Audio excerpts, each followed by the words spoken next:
संजीत कुमार, ओम TV, Rao Shah, Virendra Singh, king Awanish, धनेश, नरेश, मेरे प्यारे बच्चों, आप सभी को नमस्कार। आप सभी का स्वागत है सेशन में।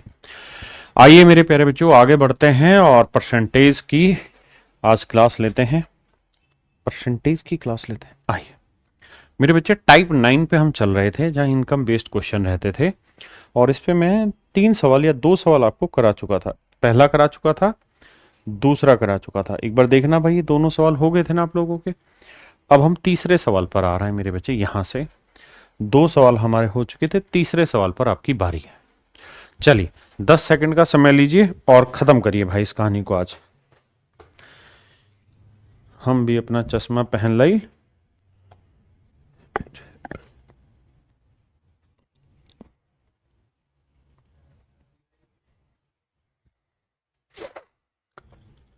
और भैया कोशिश करी कि आज ही खत्म होइल।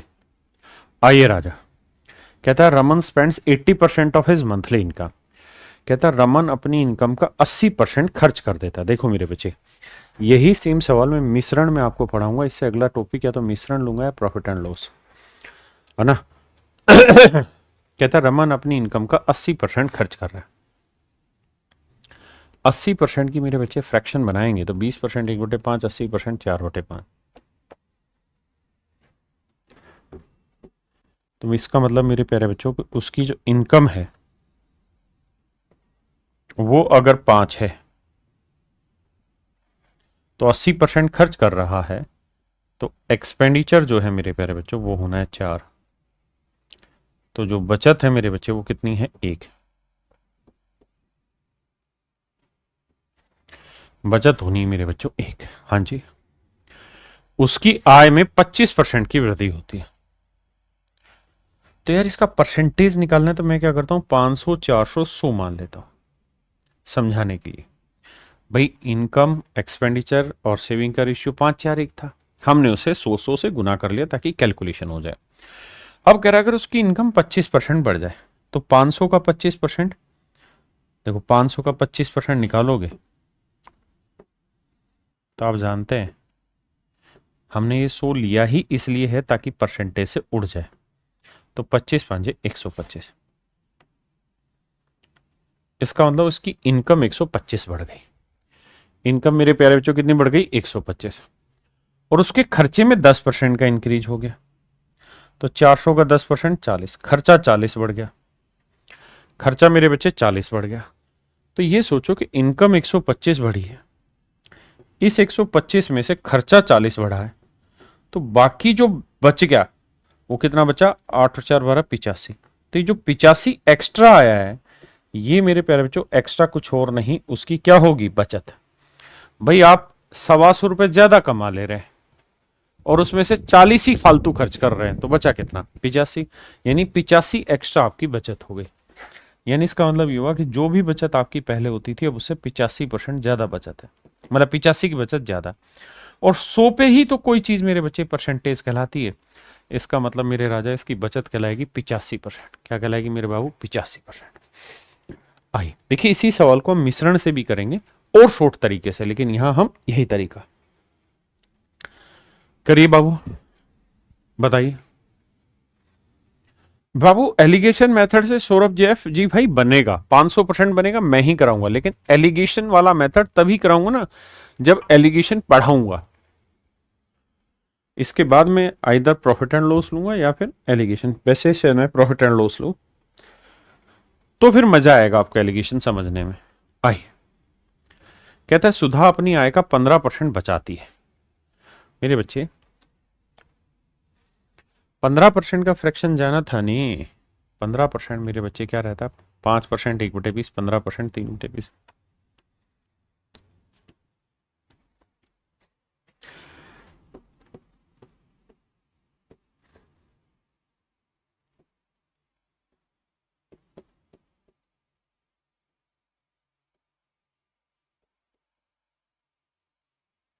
कह रहा 15% यानी 3/20 बचाता है।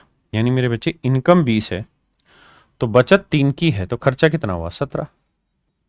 तो बचत 3 की। मैं इसे 100 से गुना कर लेता हूं सो दैट मेरी कैलकुलेशन बहुत आसान हो जाए।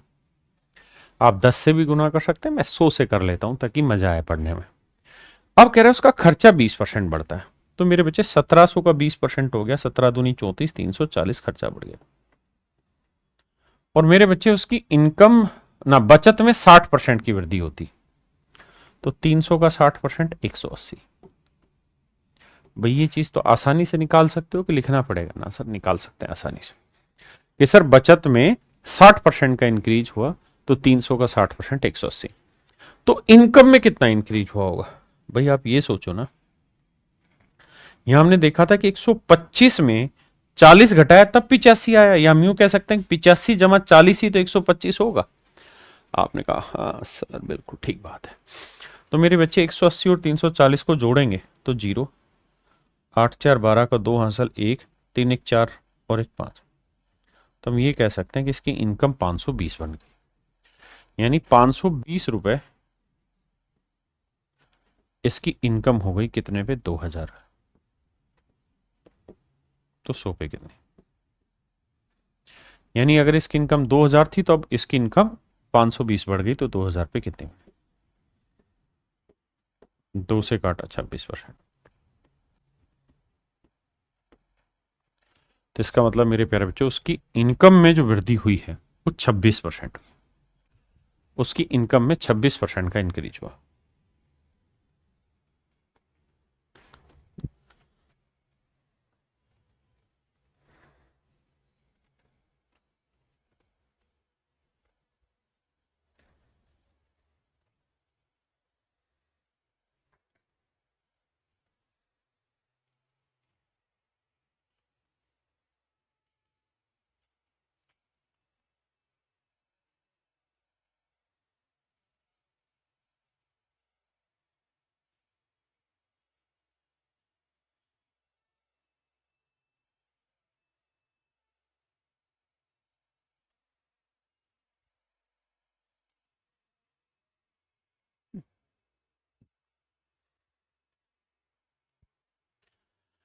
कहता है 1 साल पहले राम की आय 20,000 रुपये प्रति माह थी और वह 16,000 रुपये प्रति माह था।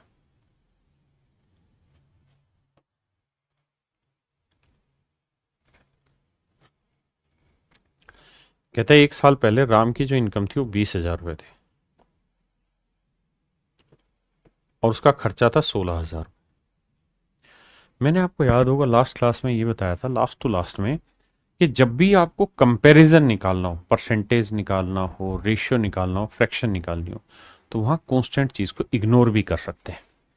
यानी अगर आप चाहें तो इन 3 जीरो से 3 जीरो काट दें, 2 से काटेंगे नहीं, 4 से काटेंगे, 4 4 4 4 चौक 16, 4 पंजे 20। यानी आप सीधा सीधा ये भी कह सकते थे कि सर इसकी इनकम 5 है तो इसका खर्चा होगा 4, तो इसकी बचत होगी 1। तो इनकम मान लेते हैं 500, तो खर्चा होगा 400, तो बचत होगी मेरे बच्चे 100। आपने कहा ठीक है। अब कह रहा है अगर इसकी इनकम 10% बढ़ गई तो 500 का 10% 50 बढ़ गया, खर्चा 15% बढ़ गया। ओ तेरी के, यही है ना भाई, अगर इसकी आय में 10% की वृद्धि हुई, ठीक है जी, और खर्चे में 15% की वृद्धि हुई, तो बाबू 15 चौकों हो गया 60, खर्चा 60 बढ़ गया। बिल्कुल ठीक था। तो कहता है इसकी बचत में शुद्ध परिवर्तन ज्ञात करें, तो मेरे बच्चे 50 ही कमा रहा है और 60 खर्च कर दे रहा है, तो इसका मतलब इसकी बचत 10 रुपए घटी है।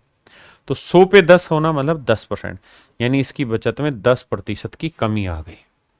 कितनी कमी आ गई मेरे बच्चे? 10% की। देखिए यार, इन्हीं सवालों को मिश्रण में बहुत अच्छे से तोड़ेंगे, लेकिन ये मेथड भी अपने आप में वैल्यू रखता है। ऐसा नहीं कि ये जो मेथड हम सीख रहे हैं ये अच्छा नहीं है, ये मेथड भी अपने आप में वैल्यू रखता है।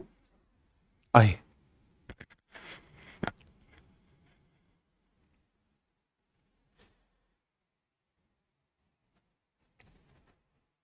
पहले आप पढ़ें फिर मैं इसे थोड़ा छोटा करूंगा। ये एसएससी जीडी 2021 का सवाल है।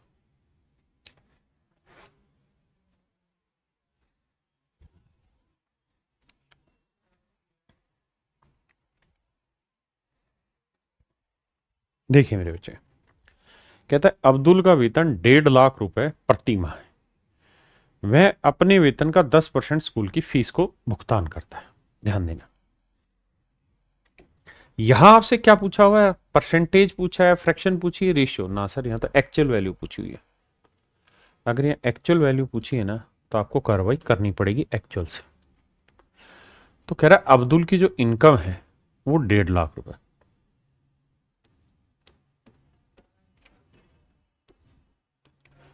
और इस 1.5 लाख रुपए में जो स्कूल की फीस है वो 10% है, यानी 15,000 रुपए। हमने कहा हाँ मामला सेट है। कहता अब्दुल का वेतन 1.5 लाख रुपए प्रति महीने है, वह अपने वेतन का 10% स्कूल की फीस में जमा करता है। जुलाई के महीने में उसके वेतन में 3% की वृद्धि हुई, लेकिन उसी महीने स्कूल की फीस में 5% की वृद्धि हुई, बाकी खर्चे एज इट इज रहे। तो जुलाई से महीने में उसकी शुद्ध परिवर्तन क्या है, यानी उसकी बचत में क्या परिवर्तन आया, थोड़ी देर के लिए सोचना। ये है मान लीजिए उसकी सेविंग, है ना। अब कह रहा है कि कुछ खर्चे और है, ऐसा नहीं है कि केवल फीस का खर्चा है, कुछ खर्चे और भी होंगे। अब सवाल में कह रहा है कि भाई वो खर्चे कांस्टेंट रहे, वो नहीं बदले, यानी वो खर्चे फिक्स है, फिक्स है कुछ खर्चे, वो खर्चे मेरे बच्चे फिक्स है, वो बदले नहीं है, जितने यहां थे उतने ही बाद में रहे। अब कह रहा है कि जुलाई के महीने में उसकी सैलरी 3% बढ़ गई, तो भाई 1.5 लाख का 3% कितना बना, तो आप कहेंगे 4500 रुपए। बाबू 1.5 लाख का 3% निकालेंगे, 2 जीरो घटा 15 30 4500, 1500 30 4500, मतलब उसकी इनकम 4500 बढ़ गई। और कहता है उसकी फीस में 5% की बढ़ोतरी हुई, तो 15,000 का 5% कितना हुआ, 750। तो उसकी फीस मेरे बच्चे 750 बढ़ गए। बाकी खर्चे एज इट इज है, सेम है, जैसे पहले थे वैसे ही अब है। प्रिया और तोता बाबू ध्यान दो। तो मेरे बच्चे अगर उसकी सैलरी 4500 रुपए बढ़ गई, बाकी खर्चे कांस्टेंट है, बस फीस में 750 रुपए एक्स्ट्रा देने पड़ रहे हैं, तो इसका मतलब बचे कितने भाई, 0, 10 में 5 गया 5, 12 14 में 7 गया 7, 3, यानी 3750 रुपए का हिसाब ऐसा होगा जो उसके पास एक्स्ट्रा बचेगा, क्योंकि जो खर्चे पहले हो रहे थे वो आज भी हो रहे हैं, लेकिन इनकम 4500 बढ़ी, फीस में से 750 का खर्चा बढ़ा, तो बाकी जो पैसा आया वो हमारे पास बच गया। अनायक भाई कह रहा है 1.5 लाख का 15% कैसे निकाला, 1.5 लाख का 15% क्यों निकालना मेरे राजा। उसने कहा कि 1.5 लाख फीस है, वह अपने वेतन का 10% स्कूल फीस का भुगतान करता है, यानी 1.5 लाख का 10% निकालेगा 15,000 आएगा मेरे बाबू। जल्दी से कमेंट करके बताइए भाई कितने बच्चे सवाल को समझ गए। ये सबसे अच्छा सवाल था इस टाइप में, यहां पे जल्दी से कमेंट करिए। और बाबू अगर अच्छा लग रहा है कंटेंट, मजा आ रहा है, तो वीडियो को लाइक भी करा करें। चश्मा पहनकर ऑप्शन ए को लॉक किया जाए, लॉक करें तो बढ़ गए, तो 3750 बढ़ गया। हाँ जी, अब आते हैं मेरे भाई टाइप 10 पे, आज खात्मा करेंगे इसका। देखिए आपको याद होगा, अगर मैं आपको ये कहूं कि भाई किसी शर्ट की कीमत जो है, प्राइस जो है वो 2,000 रुपए, बड़े ध्यान से मेरी बात सुनो, किसी शर्ट की कीमत 2,000 रुपए, ठीक है जी। मैं कह रहा हूं यार पहले इस शर्ट की कीमत 5% बढ़ाई गई है, 5% बढ़ाई गई है, फिर इस माफ करना, फिर इस शर्ट की कीमत 4% बढ़ाई गई। पहले इस शर्ट की कीमत 5% बढ़ाई, फिर मैंने जो बढ़ गया उसमें फिर 4% का इंक्रीज किया, तो बताइए फाइनल शर्ट में कितना इंक्रीज हो जाएगा। तो आप कहेंगे सर ये तो हमने सक्सेसिव वाली टाइप पीछे सीखी थी, वहां आप एक फार्मूला दिए थे कि x plus y plus x y by 100%। हम कहे हाँ सर फार्मूला दिए थे आपको। तो 5, x का मान, y का मान 4, 5 गुना 4/100, तो ये आंसर आया 9.2%। इसका मतलब मेरे राजा उसकी जो इनकम है वो 9.2% बढ़ गई। हाँ जी सर, उसकी इनकम 9.2% बढ़ गई। हाँ जी, अब अगर उसकी इनकम 9.2% बढ़ गई तो पहले जो कीमत 2,000 रुपए थी, अब उसका 9.2% कीमत बढ़ गई। 2% परसेंट का मतलब बटे 100, डेसिमल हटाएंगे 1 जीरो, 2 दूनी 4, 2 नीम 18, तो 184 रुपए बढ़ गई। तो इसका मतलब जो उसकी नई कीमत होगी मेरे बच्चे वो 2,184। ये मेरे प्यारे बच्चों मेरा राइट आंसर होगा। आपने कहा बढ़ी है ना बेटा, घटी नहीं है ना, घटा क्यों रहे, बढ़ी है। तो कहानी को समझना क्या बात है। कहानी ये है कि इस चीज को जरूरी नहीं कि हम ऐसे ही करें। आपको याद होगा मैंने फ्रैक्शन से भी कराया था इस सवाल को। कैसे? मैंने ये कराया था आपको कि भाई 5% की फ्रैक्शन होती 1/20, 4% की फ्रैक्शन 1/25। तो मैंने आपको ऐसे कहा था कि मान लो कोई चीज 20 की है, तब उसकी कीमत 1/21 हो गई। और अब कोई चीज 25 की तो एक कीमत बढ़ गई 26 की हो गई। तो यानी एक्चुअल में जो चीज 25 गुना 20 500 की है शुरुआत में, वो बाद में क्या हो गई 21 गुना 26। 21 गुना 26 करोगे बाबू तो जिसको पढ़ा याद है ठीक है, वरना एक छिक्के 6 से करोगे, नहीं तो 21 छिक्के 126, 12 हासिला, 21 दूनी 42 और 12 कितना आया 54, 546। तो इसका मतलब ये हुआ कि जिस चीज की कीमत, यही है ना भाई, देखना भाई 546 ही आ रहा है ना, 21 छिक्के 126, 6 हासिल 12, 21 दूनी 42, 42 और 12 54। ठीक है, तो इसका मतलब जो शुरुआती कीमत किसी आर्टिकल की 500 यूनिट था वो बाद में फाइनल कीमत हो गई 546। तो भाई 500 यूनिट नहीं दे रखी, शुरुआती कीमत दे रखी है उसकी 2000। तो 500 यूनिट रिप्रेजेंट कर रहा है 2000 को। आराम से सुनते रहना मेरी बात, धीरे धीरे मिठाई की तरह गप से समझ में आ जाएगी चीजें। तो 500 यूनिट की कीमत 2000 है, तो एक यूनिट की कीमत 2000/500 भाग देंगे मेरे बच्चे, ये आएगा 4। तो एक यूनिट की वैल्यू मेरे बच्चे 4। अब हमें इस चीज की कीमत निकालनी, तो गुना 4 रुपए, 4 6 24, 4 चौक 16 और 2 18, 4 5 20 और 1 21, यानी फाइनल कीमत 2184 रुपए होगी।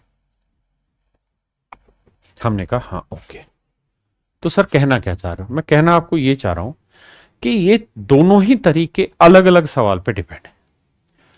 अगर सक्सेसिव वाला तरीका पेपर में पूछ करना है तो तब करो जब वो परसेंटेज ग्रोथ पूछ रहा हो कि भाई कितना प्रतिशत बढ़ गया, तो तुरंत आंसर x + y + xy/100 करके 9.2% दे देंगे।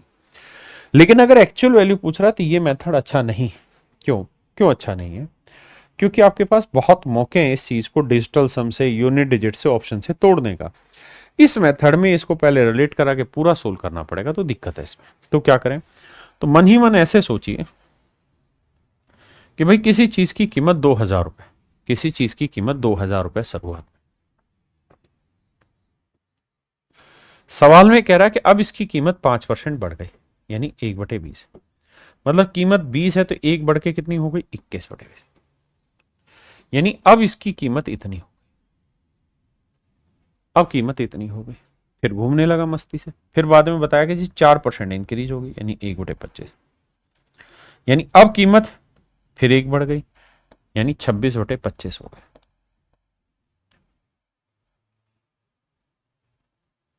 26/25 हो गए। इसका फायदा जानते हैं क्या है? इसका फायदा ये है कि ऑप्शन से तुरंत देख लेंगे कि भाई जो ऑप्शन 13 से भाग जाएगा, क्योंकि 26 में 13 और 2 होता है, 21 को चेक कर देंगे 3 और 7 होता है, तो इससे चीजें तुरंत फाइंड आउट होती हैं। यहां से भी अता पता चल जाता है कैलकुलेशन का। तो ये मेथड ज्यादा सॉफ्ट और ज्यादा आसान रहेगा यहां पे, है ना। तो अब मैं इसके क्वेश्चन पर आपको फोकस करा रहा हूं। पहला सवाल आपके सामने नजर पेश किया, एक बार नजर ही नजर देख लो इसको और गोली मारो। गोली मार भेजे में के भेजा शोर करता है।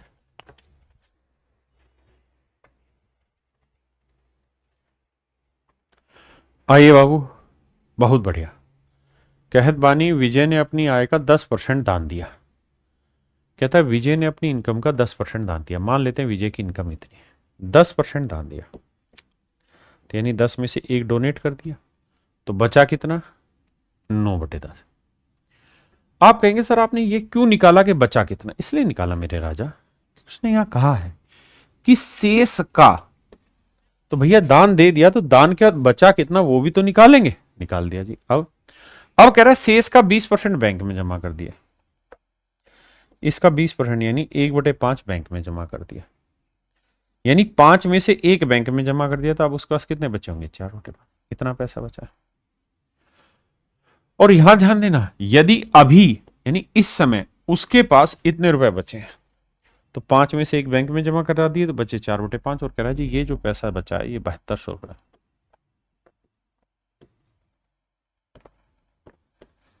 कैलकुलेशन करते हैं, 9 चौक 36, 36 दूनी 72, 200, 5 दूनी 10, तो उसके पास शुरुआत में जो पैसा था वो 10,000 था।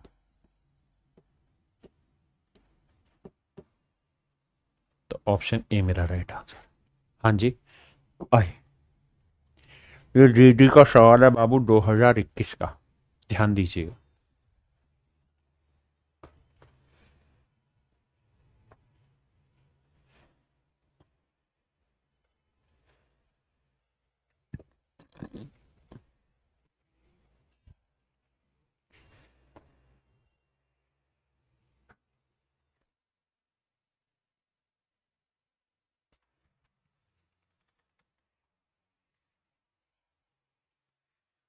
कहता है एक महिला अपनी कुल आय का 20% मकान किराए पर और शेष राशि का 75% घरेलू सामान पर खर्च करती है।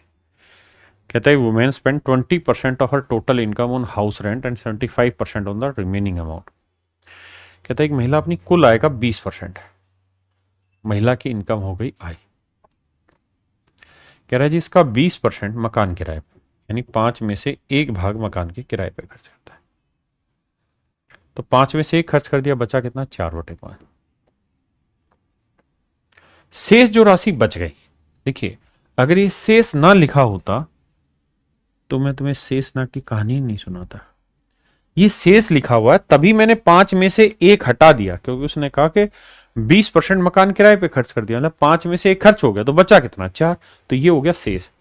अब कहता है शेष राशि का 75% घरेलू सामान पर खर्च किया। 25% की फ्रैक्शन 1/4, तो 75 कितना हुआ मेरे बच्चे? 3/4। यानी 4 में से अगर 3 उसने घरेलू सामान पर खर्च कर दिया तो बचा कितना? 1/4। अब कह रहा है यदि वह 600 रुपए बचाती है, मतलब इन दोनों खर्चे काटने के बाद इतने रुपए बचते हैं, तो देखो 4 में से 3 खर्चा हटा दिया तो ये बचत है, तो ये है मेरे बच्चे 600 रुपए। हाँ जी, सिस्टम हिला देंगे। देखिए भाई, 4 से 4 गया, 6 5 30, तो इनकम जो आई मेरे बच्चे वो आई 3,000। ये मेरे प्यारे बच्चों सवाल है एसएससी जीडी 2021 का, एसएससी जीडी 2021 का।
कह रहा भाई 2 साल पहले पलवल शहर की जनसंख्या 1.5 लाख थी।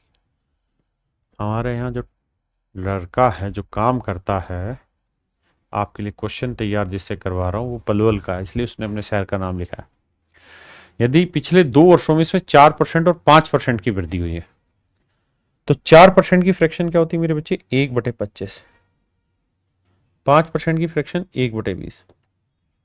तो मैं कहूंगा यार पहले साल 25 से 26 हो गया वो, और दूसरे साल राजा जानते हो 21 से 20 हो गया, मतलब 20 से 21 हो गया। तो कहता है वर्तमान जनसंख्या ज्ञात करिए। सबसे पहली चीज तो ये जो मुझे और आपको समझनी है वो ये कि देखिए यार 15 जो है ना, ध्यान देना, समझ, दिमाग दौड़ाने का खेल है। देखिए लड़ाई नहीं करनी, दिमाग दौड़ाना। 15 जो है, 15 के अंदर 3 भी मौजूद है और 5 भी मौजूद है। आपने कहा मैं 3 को उठा रहा हूं। 21 में भी एक 3 मौजूद है। हाँ जी सर, 3 इसको या इसको काट रहा है? नहीं। तो इसका मतलब 3 गुना 3, जो भी मेरा आंसर आएगा 9 का गुणा करके आया होगा, यानी मेरा आंसर हर हाल में 9 से भाग हुआ होगा। आपने कहा हाँ सर मान लेते हैं इस बात को। अगर मान लेते हैं तो करते हैं कैलकुलेशन। 6 और 3 9, ये भाग हो रहा है? नहीं, काटा लगा। 8 और 1 9, ये भाग हो रहा है? नहीं, काटा लगा। 6 और 3 9, 8 और 1 9 भाग हो रहा है? हो गया जी। समझ रहे हो ना अंकों का जोड़? यहाँ 6 और 3 9, 6 और 1 7 नहीं हो रहा, काट लो। तो मेरे बच्चे आंख बंद करके मेरा ऑप्शन बी डायरेक्ट आंसर आ गया। हाँ जी। दूसरी बात है, अगर मन नहीं मान रहा, मान लेते हैं 2 ऑप्शन फंस जाते हैं 9 के मल्टीपल, तो हमें यह भी तो पता है कि भाई ये 7 से भी तो भाग हो रहा होगा, तो वो ऑप्शन ढूंढ लो जो 7 से भाग हो। मान लो वो भी फंस गया, तो भैया फिर 13 से ढूंढ लो, क्योंकि 26 में 13 मौजूद है। आप कहें वो भी फंस गया, तो बावले इतनी झंडू की किस्मत लेके क्यों आया है? सोल्व करते हैं फिर इसको। अगर तू हर जगह फंस रहा है तो देखो ध्यान से। देखो भाई, 0 से 0 गया है ना। देखो प्यार से समझाता हूं, ध्यान से समझ। आपको क्या पता है? आप जानते हैं 25, 20 को लिख देता हूं 4 गुना 5, कोई दिक्कत है नहीं। अब 25 चौक कितना हुआ? 100। 100 से 2 जीरो कट गया। 5 से काटोगे 300 आया। अब गुना करेंगे भैया, 2 जीरो तो आएंगे ही आएंगे। अब आखिरी डिजिट पकड़ने की कोशिश करता, यहाँ यूनिट डिजिट 3 है, तो 3 छिंग 18, 8 एकम 8, यानी इकाई अंक 8 आएगा। अब मैं ये देखता कौन कौन सा ऑप्शन है जिसका इकाई अंक 8 है, तो एक ये था, एक ये था, है ना। तो फिर मैं और आगे कैलकुलेशन करता। तरीका यही है। आई, एक मेरे बच्चे डिजिटल सम भी तरीका है, जहां जरूरत पड़ेगी वो सिखा दूंगा अभी।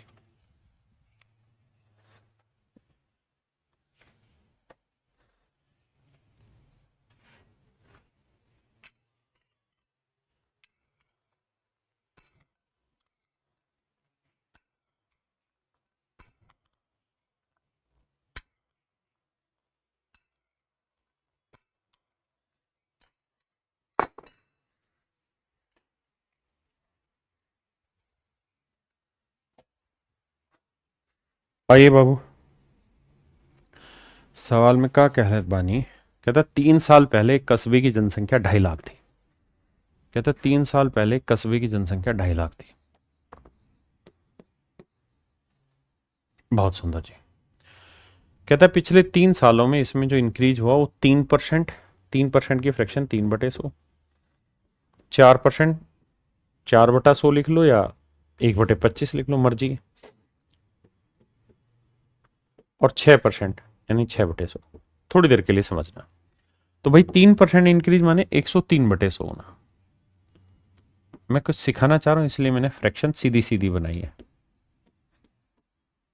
और 106/100। बड़े प्यार से देखना, नजर तोड़ा के, फिर फ्रैक्शन भी तोड़ के समझाऊंगा। देखो मेरे राजा, पहली बात तो ये, क्या पहली बात तो ये मेरे भाई, 4 जीरो से तो 4 जीरो कट गया। हाँ जी। 25 से काटते 25 चौक 100। 4 से काटेंगे 4 दूनी 8, 4 छिक 24। अब पता है मैं पकड़ता यूनिट डिजिट जो मेरे दिमाग में था, लेकिन मेरी समझदारी उसने कहा निकाली, सारे ही ऑप्शन में यूनिट डिजिट 8 दे दिया। अच्छा जी, मैं फिर और दिमाग दौड़ाता, और मैं कहता कि देखो ये भी इवन नंबर है, ये भी इवन नंबर है, यानी ऑप्शन 4 से भाग जाएगा। लेकिन वो मुझसे तेज है, उसने चारों के चारों ऑप्शन में लास्ट में 2 डिजिट सेम रख दिए। और वो इतना खतरनाक आदमी है कि आखिरी मतलब 5 डिजिट सेम रख गया। तो यानी कोई सवाल में ऐसे ढूंढने की उम्मीद ही नहीं बची। मेरी बात समझे कि नहीं समझे? यानी शैतानी कर रहा है और आप ऑप्शन से नहीं ढूंढ पा रहे हैं सवाल को, जो मेथड्स हम सीख रहे थे वहां। लेकिन एक चीज बहुत अच्छी करी इस सवाल ने, क्या जो बहुत अच्छी बात है इस सवाल में वो ये कि सवाल का जो उत्तर है ना वो 1 lakh something, 2 lakh something, 3 lakh something, 4 lakh something, option बहुत दूर दूर है।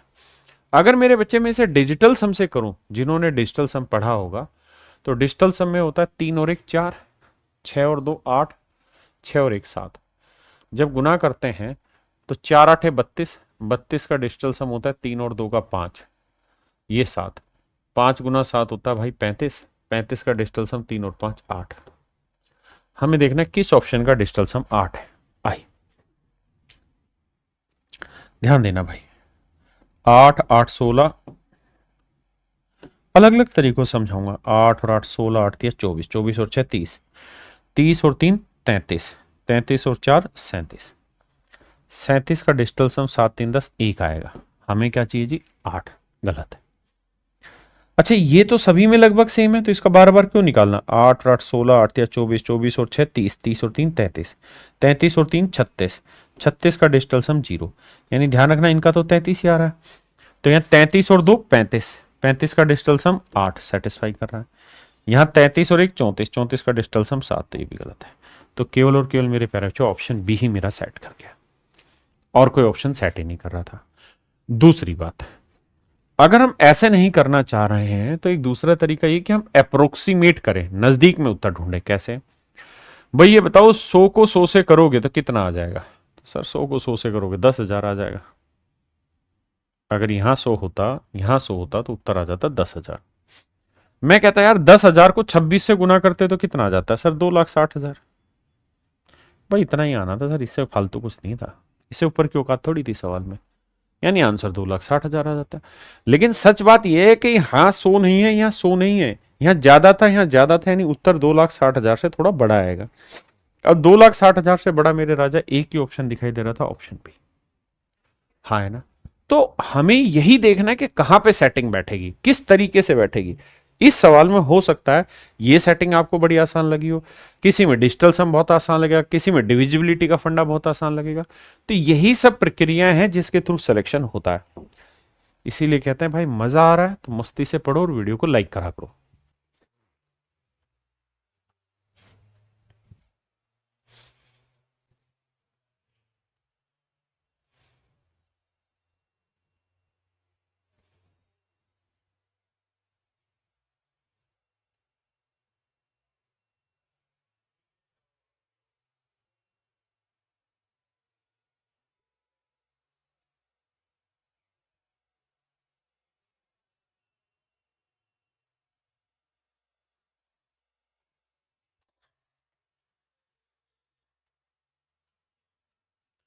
आइए भैया, 3 वर्ष पहले कस्बे की जनसंख्या 84,000 थी।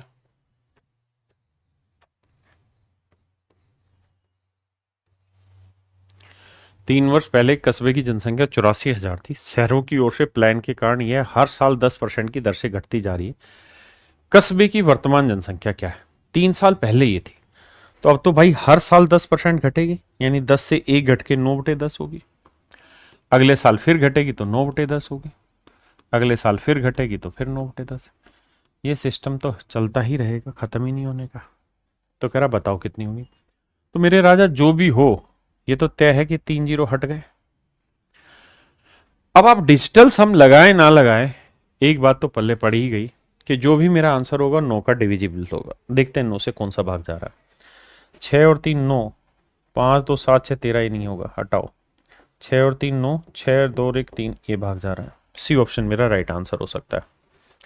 6 और 3 5 5 10 और 11 नहीं होगा, 5 4 9, 6 2 8 और 1 9। यानी मेरे बच्चे बहुत शैतान है सवाल वाला, ऑप्शन सी और डी दोनों सेट बैठा गया। ऑप्शन सी और डी दोनों मेरे बच्चे सेट बैठा गया। क्या करें, मजबूरी है। अब मुझे एक बात बताना, मैं कई तरीकों से तोड़ूंगा। 84 को मैं कैसे लिख सकता हूं 3 जीरो करने के बाद? तो आप कहेंगे सर 84 को आप 4 गुना 21 भी लिख सकते हैं। हाँ सर। तो सर 4 की डिविजिबिलिटी का कोई नियम बता रहे आपको? हाँ सर बता रहे ना आप। क्या? आखिरी 2 डिजिट चेक करने होते हैं सर। तो सर 36 चेक हो जाएगा, 4 से भाग हो जाएगा? हो जाएगा जी। क्या 26 4 से भाग होगा? नहीं होगा। तो ऑप्शन डी कट गया। यानी मेरे बच्चे आपको हर सवाल में कोई ना कोई ऐसा लकूना छोड़ेगा जिसको आपने पकड़ना और हल कर देना, और कुछ है ही नहीं, है ना। नो का मल्टीपल तो देख दिया मैंने बेटे बेटे बैठे। अगर डिजिटल सम लेते तो 0 आता, वो दो ऑप्शन का आ रहा था।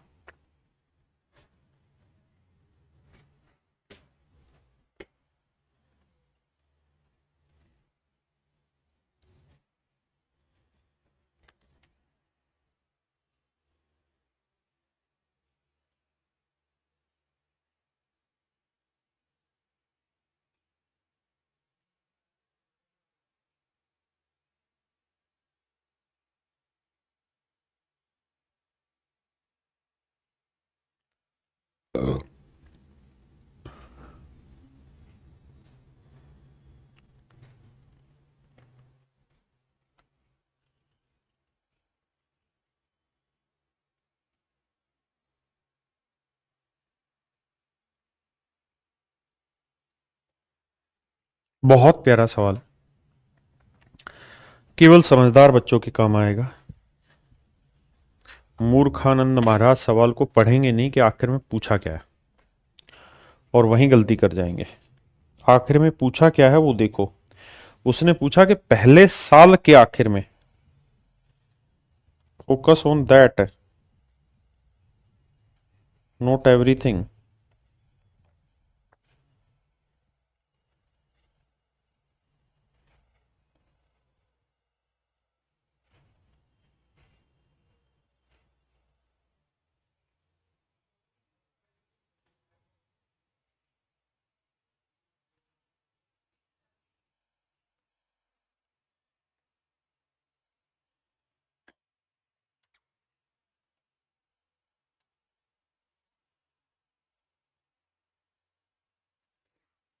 आइए मेरे बच्चे, कहता जी पहले वर्ष के दौरान एक शहर की जनसंख्या में 5% की वृद्धि और दूसरे वर्ष के दौरान ये 4% कम हो गई।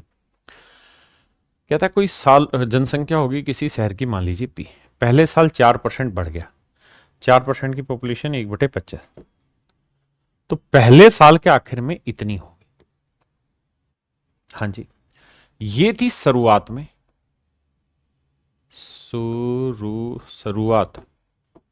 शुरुआत में ये, और ये वाली जो जनसंख्या थी ये पहले साल के आखिर में, पहले साल के आखिर में, पहले साल के आखिर में। आपने कहा जी ठीक है। पहले वर्ष के दौरान एक शहर की जनसंख्या 5% की वृद्धि हुई, दूसरे वर्ष के दौरान ये 4% कम हो गई। दूसरे साल 4% घट गई, यानी पहले सॉरी हमने ये बढ़ाई नहीं, माफ करना। पहले साल 5% बढ़ गई, अरे यार मैं तो कहाँ गलत कर रहा हूं भाई फ्रैक्शन को। पहले साल 5% की वृद्धि हुई है, माफी चाहता हूं भाई। तो 5% की फ्रैक्शन 1/20 है, तो पहले साल 21/20 हो गए। और कह रहा है जी दूसरे साल के एंड में 4% घट गई, 4% की फ्रैक्शन होगी जी 1/25, यानी 25 से 24 होगी।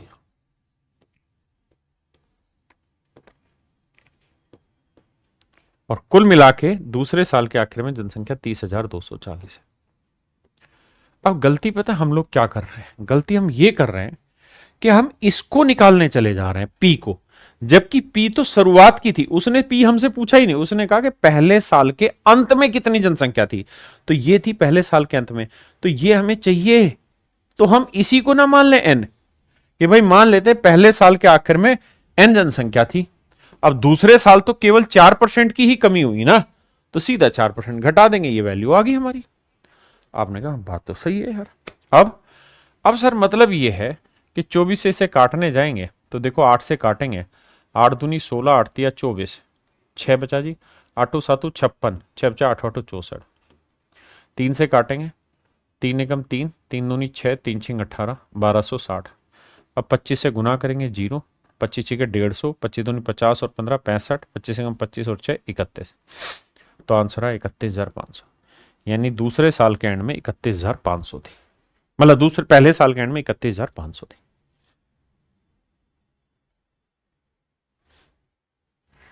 अब मैं आगे बात करता हूं कि how do we solve it in exam, के भाई पेपर में इसे कैसे सोल्व करना था। बस वही बात बार बार करते हैं, अनेकों बार करते हैं।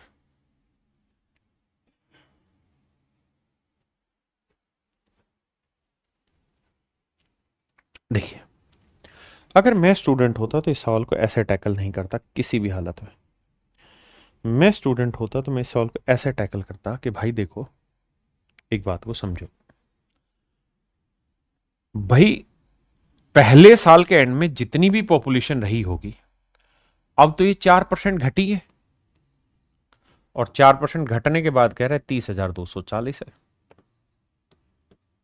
30,240। तो ये तो तय ही रहा होगा कि यहां पॉपुलेशन ज्यादा रही होगी, तभी तो घटने के बाद इतनी आई है। तो जो भी आंसर होगा वो 30,240 से काफी बड़ा होना चाहिए। दिमाग दौड़ाएं तो ये 30,000 है, ये तो गलत हो गया। ये 30,300 बिल्कुल नजदीक है, मुझे बड़ा चाहिए क्योंकि 4% का डिफरेंस है। अब या तो आंसर 31,500 होगा या 31,200, कोई एक होगा।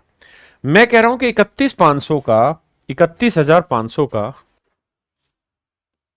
अगर मैं 4% निकालूं तो कितना आएगा? 2 जीरो कट गई, 4 5 20, 4 एकम 4 2 6, 4 3 12, 1260। देखते हैं घटा के क्या 30,240 आ रहा है? हाँ आ रहा है। तो डायरेक्ट नहीं हो गया कि ये सवाल का आंसर है। ऑप्शन से काहे नहीं दिमाग दौड़ा रहा है, हर चीज काहे रटना है? हाँ है ना। चलिए मेरे बच्चे, अब अगली है एग्जाम बेस्ड क्वेश्चन। तो आज के लिए इतना रखते हैं, आप इतना पढ़ के आइए, बढ़िया से मन करके समझ के आइए, फिर आगे फिर मिलते हैं। थैंक यू आप सभी को, नमस्कार, thank you, have a nice day to everyone. Thank you मेरे बच्चे।